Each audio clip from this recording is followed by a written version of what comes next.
बहुत आभार जो आप सब यहाँ पे पधारे, इस जन आंदोलन का महाआंदोलन का हिस्सा बने, सभी का बहुत बहुत धन्यवाद। आज हम सब एक मंच पे, एक जाजम पे, एक ही विषय के लिए यहाँ पे इकट्ठे हुए हैं कि हमें बीकानेर से अलग नहीं किया जाए, क्योंकि कभी माथ पे नाखून कभी अलग नहीं होता है और हम किसी भी सूरत में किसी भी कीमत से बीकानेर को छोड़ के अनूपगढ़ में कतई नहीं जाएंगे। हमारा सबसे बड़ा जो मुद्दा है कि हम पीछे नहीं हटेंगे। ये भीड़ कोई किराए पे लाए हुए लोगों की नहीं है, ये कोई भाड़े के टट्टू नहीं है। ये अपनी स्वेच्छा से अपनी गाड़ी का डीजल पेट्रोल जला के, कोई पैदल चल के, कोई अपने पशु खेतों में छोड़ के आए, औरतें अपनी चूल्हा छोड़ के आए। वो सिर्फ इसीलिए कि हमारे आंदोलन की जीत होगी और हमें घर से बाहर नहीं किया जाएगा, हमें हमारे घर में रखा जाएगा और हमारी घर वापसी को कोई रोक नहीं सकता। हम अपने घर में रहेंगे, हमें हमारे घर से कोई बेघर नहीं कर सकते। सभी लोगों ने, सभी जनता ने, सभी मेरे भाइयों ने अपनी अपनी पीड़ाएं, सामाजिक पीड़ाएं, व्यक्तिगत पीड़ाएं आपके सामने साझा की है। आज मेरे पिता तुल्य रामकृष्ण जी कसवा और श्याम जी खाती, इन्होंने मुझे कहा कि आप भी अपनी बात है जो लोगों के सामने साझा करें। तो आज मैं आपके सामने इस मंत्री का ये सफेद चिट्ठा आपके सामने बता रहा हूं कि ये किस व्यक्तित्व का आदमी है ये, और किसको हमने वोट देके आज हम दर दर की टोकरे खाने पे मजबूर हो रहे हैं। इसका सबसे बड़ा साक्षी मैं स्वयं हूं। इसके ज्यादा मैं सबसे ज्यादा प्रताड़ित हुआ हूं। इसके चुनाव में इसके चाचा ने चुनाव लड़ा। इसके चाचा ने 2020 में ग्राम पंचायत सरपंच का चुनाव लड़ा। उसमें गांव के सभी लोगों ने, चाहे वो ब्राह्मण है, चाहे वो जाट समाज है, राजपूत समाज है, चाहे कुमार है, चाहे दलित समाज है, चाहे मेरे मुसलमान भाई है, चाहे सिख भाई है, इन सभी ने आशीर्वाद दिया और मुझे चुनाव जिताया, इसलिए कि मैं आप लोगों का भला कर सकूं। और मेरी ये हार्दिक इच्छा थी कि मैं इस गांव का भला करूं, लेकिन उस शख्स के मन में एक पीड़ा थी कि मेरा काका हार गया। अरे थारे काको होई कुमार सी, थारे काको किस दिन गांव की सेवा करी। अरे मैं खाजू वाला, मेरा जन्म खाजू वाला है, मेरी कर्म भूमि खाजू वाला है। मैंने खाजू वाले में 7 साल 108 एम्बुलेंस चला के 7 परिवार पाला है, अपने परिवार को चलाया, आप लोगों की सेवा की है। उसी सेवा के बदौलत ये था कि आप लोगों ने आशीर्वाद दे और मुझे चुनाव जिताया। लेकिन ये बात उस क्रूर आदमी को कभी भी हजम नहीं हुई। वो चाहता था कि इसका दमन कर दें। आज मैं आप सबको बताना चाहता हूं कि जब कोई आदमी चुनाव जीत के अपने घर पे जाता है तो सब उसका स्वागत करते हैं, कोई मालाएं डालते हैं, कोई कुछ करते हैं। लेकिन मैं एकमात्र वो पहला शख्स हूं जो चुनाव जीतते ही आधे घंटे में सबसे पहले उस पर मुकदमा दर्ज होता है और वो मुकदमा दर्ज कराता है ये मंत्री मुकदमा दर्ज कराता है कि इस पे मुकदमा दर्ज करो, इसने मेरे चाचा को हरा दिया। और बात फिल्म यहीं तक खत्म नहीं होती है। उसके बाद में मेरे चेहरे पे मास्क नहीं है, मेरे घर में शादी है, मेरे बहन बेटियों का विवाह समारोह है, वहां पे भी मुझे पुलिस पकड़ के ले जाती है। किसको पकड़ के ले जाओ इसको, ये खुशियां नहीं मना पाए, इसके चेहरे पे हम शिकन देखना चाहते हैं। इसने हर पल हर महीने मेरी जांच करवाई। हालांकि आप सबको पता है कि ऐसा मैंने कोई भी गलत काम नहीं किया कि जांच हो। आप लोग सब साक्षी हैं। अगर मैंने गलत काम किया है तो उसकी सजा मुझे आप लोग दें, वो सजा देने वाला कोई नहीं है, क्योंकि वोट आपने दिया, आपने मुझे जिताया था। इस आदमी ने हमेशा मेरे पे जुल्म किया, मेरे परिवार पे जुल्म किया। हर महीने मैं कोर्ट में तारीख भुगतता हूं, थाने वाले मुझे परेशान करते हैं। किस लिए? इस मंत्री की वजह से। इस आदमी ने सिर्फ एक ही काम किया है कि दहशत फैलाई है सबके बीच में। एक वो दहशत के हमारे और हमारे परिवार के सामने कोई भी आदमी सर उठा के नहीं जी सके, कोई चुनाव नहीं लड़ सके। इस आदमी ने सिर्फ 2 ही काम जो इसको अच्छी तरह आता है, इसको आता है, एक तो अपमानित करना और रास्ते से हटाना। अपमानित करने की बात से मैं बताता हूं, इस आदमी ने हमेशा अपमान किया है।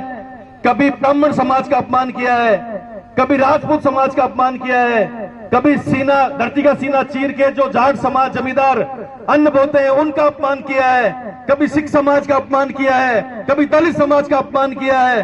और तो और जो मुसलमान भाई जिन्होंने अपना पेट काट काट के लिए इसके मालाएं खरीदी, इसके लिए सभाएं करी, उन्हीं मुसलमान भाइयों को ये पीड़ा देता है, दर्द देता है और कहता है यार मुसलमान तो डोल बह रहे हैं मुसलमान भाई।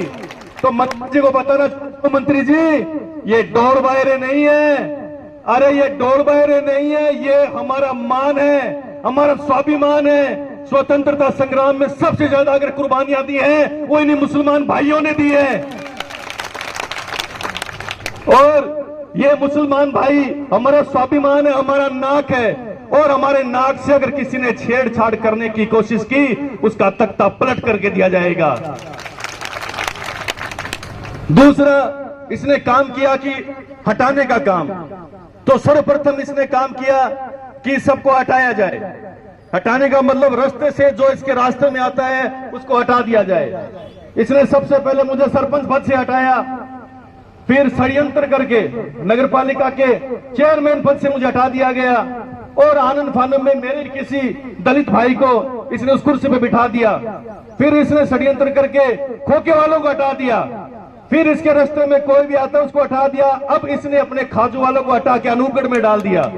तो इसको एक ही काम आता है हटाने का और बेइज्जत करने का, इसके अलावा इसको कोई काम नहीं आता है। हमेशा दलित दलित दलित कहने वाला कि मैं दलित हूं, मुझ पे अत्याचार हुए हैं। जैसे पुरानी फिल्मों में मिथुन चक्रवर्ती के परिवार पे जो जुल्म होता था वैसा अत्याचार मेरे परिवार पे हुआ है। इस पे कभी कोई अत्याचार नहीं हुआ। इसने हमेशा मलाई खाई है, इसने क्रीम खाई है। आज इसको बताता हूं कि क्या वो दलित की परिभाषा जानते भी हैं क्या, कि दलित की परिभाषा क्या होती है। मैं बताता हूं इनकी दृष्टि से दलित की परिभाषा क्या है। ये वो दलित हैं जो टाटा और बाटा के शोरूम में पाए जाते हैं, और हम वो दलित हैं जो रोड की घाट छानते फिरते हैं। ये वो दलित हैं जो हरारी फरारी और फॉर्च्यूनर में घूमते हैं, और वो दलित है जो साइकिल की चेल में हमेशा उलझे रहते हैं। तो हमें ऐसे इंसान से हमेशा दूरी बना के रखनी है। आज आपको एक उदाहरण देता हूं कि कोई भी नामर्द व्यक्ति और एक बांझ औरत कभी भी किसी बच्चे को जन्म नहीं दे सकती। तो यह नामर्द व्यक्ति है, यहां कभी भी विकास नहीं आएगा दोस्तों। ये हमेशा सिर्फ अपने परिवार की सोचेगा और किसी की नहीं सोचेगा। इसने मेरे गरीब साथियों को, खोखे वालों को उजाड़ दिया। अगर किसी को उजाड़ने की हिम्मत आप में तो पहले बसाओ तो सही उसको। आज बेचारे खोखे वाले आज 3 महीनों से दर दर की ठोकरें खा रहे हैं, उनको कोई भी न्याय नहीं मिल रहा। साथ में यह नामर्द प्रशासन जो उनकी हाँ में हाँ मिलाई जा रहा है, कभी जनता के साथ नहीं होता। सिर्फ इसको लगता है कि हमें जो तनख्वाह मिल रही है, जो सैलरी मिली है और जो हम नौकरी लगे हैं उसका परिणाम गोविंद राम जी है, मंत्री जी ने भी नौकरी लगाया है। आपको नौकरी लगाया है आपके संविधान ने, आपके माता पिता गुरुजनों के आशीर्वाद ने और आपकी काबिलियत ने। अरे सरकार तो आती और जाती रहेगी, ये जनता यही रहेगी, जनता कहीं नहीं जाएगी। एसडीएम साहब ये प्रशासन को चेताना चाहते हैं कि अगर हमें न्याय नहीं मिला तो ये आवाज जयपुर तक जाएगी और ये आंदोलन खत्म होने वाला नहीं है। जब तक हमें न्याय नहीं मिल जाता तब तक हम ये आंदोलन खत्म नहीं करेंगे। इसी के साथ मैं अपनी बात को विराम देता हूं और सभी का धन्यवाद। अगर मुझसे और मेरे परिवार से कोई गलती होगी हो तो मैं आपसे हाथ जोड़ के क्षमा चाहूंगा। मेरी बहुत इच्छा थी इस गांव में काम कराने का। कल परसों मेरे एक मित्र थे, मेरे दोस्त था बचपन के, वो कहते हैं अशोक मुझे दिखाई नहीं दिया। अरे जिसपे 15-15 मुकदमे इसने करवा दिए, जिसकी पत्नी के और मां के जेवर आज भी किसी गिरवी पड़े, वो क्या विकास करवा सकता है? ये सब इसी का परिणाम है। और वो कहता है कि मैं छिपता नहीं फिरता।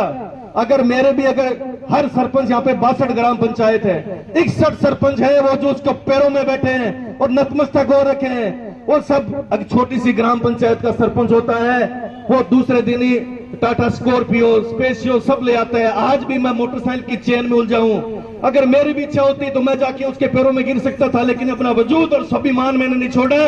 इतनी पब्लिक के बीच में मेरे अलावा एक भी सरपंच बता दो, आपके पैरों की जमीन चाट लूंगा मैं। तो सभी का आभार, धन्यवाद। आप सबने टाइम दिया और अपने आंदोलन